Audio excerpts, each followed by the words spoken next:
is blessing tremendously.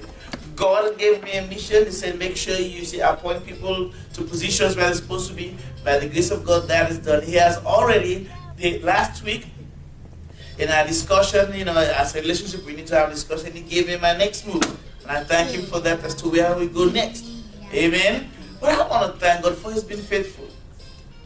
The numbers will come. I'm not worried about that. Listen, it's not my church, it's his church. Amen? Because it's his church, whatever he tells me to do, I do. When you guys are strong enough, when everybody have their position, then he's going to do what he said. He's going to bring the people, but we need to be ready for the people when they come.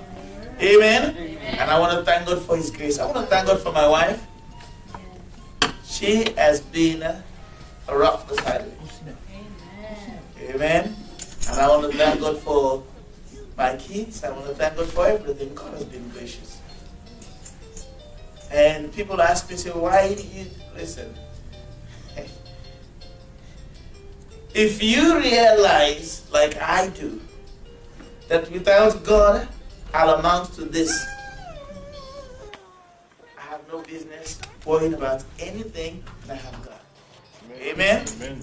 Because he takes care about everything, takes care of everything in my life. Amen. That's what I want to thank him for. Amen.